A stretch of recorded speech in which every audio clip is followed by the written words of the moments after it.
Tout Moscou ne parle que guerre. L'un de mes deux frères est déjà à l'étranger. L'autre est avec la garde qui se met à marcher vers la frontière. Notre cher empereur a quitté Pétersbourg et à ce printemps, comme lui-même exposé la précieuse existence aux chances de la guerre.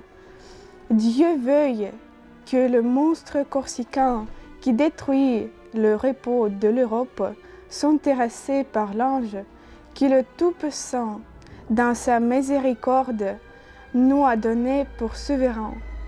Sans parler de mes frères, cette guerre m'a privé d'une relation des plus chères à mon cœur. Je parle de Jean-Nicolas Rostov, qui avec son enthousiasme n'a pu supporter l'inaction et a quitté l'université pour aller s'enrôler dans l'armée. Eh bien, ma chère Marie, je vous avouerai que malgré son extrême jeunesse, son départ pour l'armée a été un grand chargeant pour moi. Le jeune homme dont je vous parlais cet été a tant de noblesse, de véritable jeunesse, qu'on rencontre si rarement dans le siècle où nous vivons, parmi nos vieillards de 20 ans. Il a surtout tant de franchise et de cœur. Il est tellement pur et poétique que mes relations avec lui, quelque passagères qu'elles fussent, ont été l'un des plus douces jeunesses de mon pauvre cœur qui a déjà tant souffert. Je vous rencontrai un jour nos adieux et tout ce qui se dit en partant. Tout cela est encore trop frais.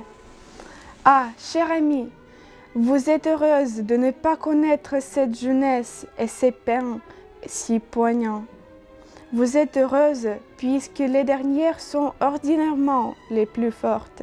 Je sais fort bien que le comte Nicolas est trop jeune pour pouvoir jamais devenir pour moi quelque chose de plus qu'un ami, mais cette douce amitié, ces relations si poétiques et si pures en étaient un besoin pour mon cœur. Mais n'y parlons plus, la grande nouvelle du jour qui occupe tout Moscou est la mort du vieux comte Bezourov et son héritage. Figurez-vous que les 3 princesses n'ont reçu que très peu de choses, le prince Basile rien, et que c'est monsieur Pierre qui a tout hérité et qui par-dessus le marché a été reconnu pour fils légitime. Par conséquent, comme Bezourov est possesseur de la plus belle fortune de la Russie. On prétend que le prince Basile a joué un très vilain rôle dans toute cette histoire et qu'il est reparti tout peineux pour Pétersbourg. Je vous avoue que je comprends très peu toutes ces affaires de legs et de testaments. Ce que je sais, c'est que depuis le jeune homme qui nous connaissons tous sous le nom de Monsieur Pierre, tout court est devenu comte Bezourov et possesseur de l'une des plus grandes fortunes de la Russie.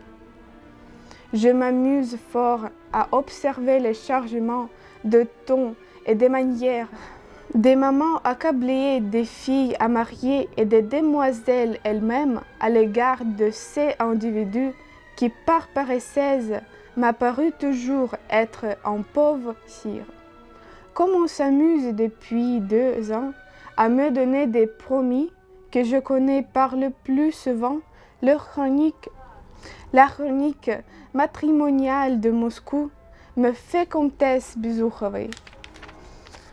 Mais vous sentez bien que je ne soucie nullement de le devenir. À propos de mariage, savez-vous que tout dernièrement, la tante en général, Anna Mikhailovna, m'a confié sous le sceau de plus grands secrets un projet de mariage pour vous. Ce n'est ni plus ni moins que le fils du prince Basile, Anatole, qu'on voudra arranger en le mariage à une personne riche et distinguée. Et c'est sur vous qui tombait le chaud des parents.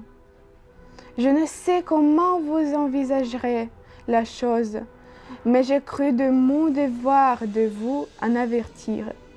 On le dit très beau et très mauvais sujet. C'est tout ce que je puis savoir sur son compte. Mais assez de bavardage comme cela, je finis ma seconde feuillette et maman me fait chercher pour aller dîner chez les Apraxines. Lisez le livre mystique que je vous envoie et qui fait fureur chez nous. Qu'il y ait des choses dans ce livre difficile à l'attendre avec la faible conception humaine. C'est un livre admirable dont la lecture calme et élève l'âme.